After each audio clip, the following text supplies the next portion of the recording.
Hello दोस्तों, welcome to my channel Kaleem Khan voice. दोस्तों, कैसे हैं आप? उम्मीद करता हूं कि आप सब अच्छे से होंगे और जहां भी होंगे खुश होंगे।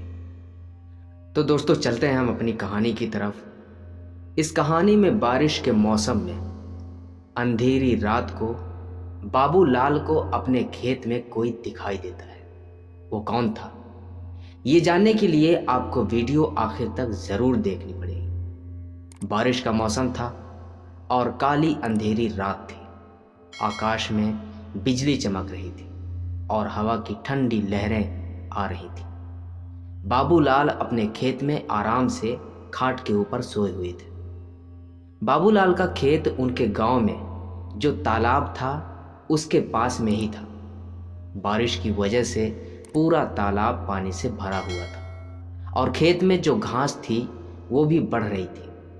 खेत में बाबूलाल ने भैंसों को भी बांध रखा था। उस खेत में आम के 10-15 बड़े बड़े पेड़ थे।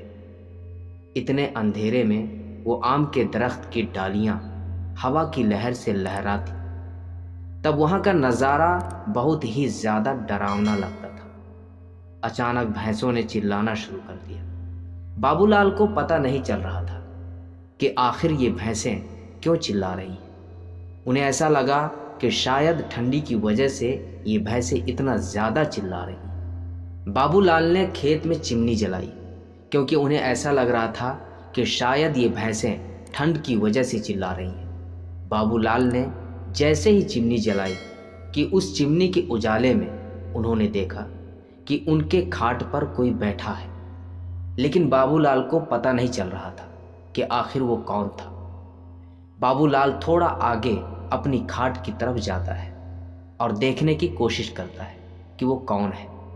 थोड़ा आगे जाकर देखने से बाबूलाल को इतना पता चल जाता है कि वो कोई औरत है, लेकिन अभी भी बाबूलाल को ये पता नहीं चल रहा था कि आखिर ये औरत कौन है।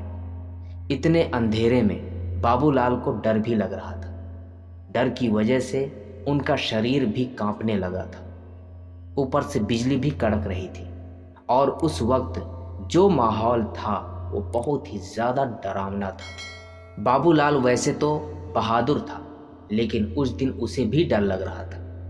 बाबूलाल को ये बात भी मालूम थी कि डरने से कुछ भी नहीं हो सकता, इसलिए उसने डरने की जगह पर इस परेशानी का सामना करने का तय किया। बाबूलाल ने एक बड़ी लकड़ी अपने हाथ में ली और वो थोड़ा आगे खाट के पास गया। वो खाट के पास जाकर गुस्से में बोलता है, तुम कौन हो और तुम यहाँ क्या कर रही हो? तुम्हें क्या लगता है कि मैं तुमसे डर जाऊंगा? इतना कहकर बाबूलाल खामोश हो गया। सच तो ये था कि बाबूलाल सच में बहुत ज़्यादा डर गया था। बाबूलाल का यह गुस्सा देखकर वो औरत खड़ी हो गई और बोली, क्या तुम सच में मुझसे नहीं डरते हो? बाबूलाल ने थोड़ी हिम्मत जुटाई और कहा कि यहाँ से चली जाओ, वरना तुम्हारे लिए अच्छा नहीं होगा। वो औरत बोली, अब तुम मुझे मेरे ही घर से निकालेगा? यहाँ पर तो मैं कई सालों से रह रही, यहाँ तक कि मेरा बचपन भी यहीं गुजरा है। ये मेरा ही घर है। ये सुनते ही बाबूलाल का डर और गुस्सा दोनों ही शांत हो गया। बाबूलाल को अब लग रहा था कि मेरे सामने जो औरत खड़ी है उन्हें वो पहचानता है। फिर भी बाबूलाल सोच रहा था कि आखिर ये औरत कौन है। बाबूलाल ये भी सोच रहा था कि अगर मैं इसको जानता हूँ तो ये इस वक्त इतने भयानक शक्ल में क्यों है। अचानक बाबूलाल को याद आ जाता है कि ये तो माया है।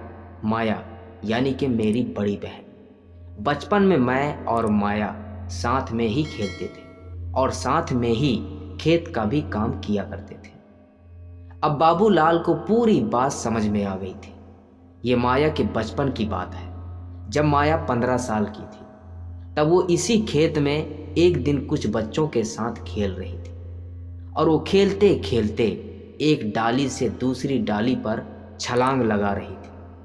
माया जिस डाली पर बैठी थी वो डाली अचानक टूट गई और माया मुंह के बल नीचे गिर गई। ये सब देखकर बच्चों ने चिल्लाना शुरू कर दिया। बच्चों के चिल्लाने की आवाज़ से गांव से बड़े लोग वहां पर पहुंच गए और माया को उठाकर हॉस्पिटल ले गए, लेकिन तब तक काफ़ी देर हो चुकी थी और माया की मौत हो चुकी थी।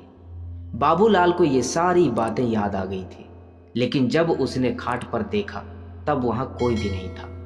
उसको पता चल गया कि ये पक्का माया की आत्मा ही थी। दूसरे दिन उसने ये सारी बातें गांव वालों को बताई। गांव के एक बड़े बुजुर्ग ने कहा कि जब माया की मौत हुई थी तब वो एक बच्ची थी और इसीलिए हमने उसे बच्ची समझ के दफनाया था, लेकिन असल में हमें उसका अंतिम संस्कार करने की ज़रूरत थी।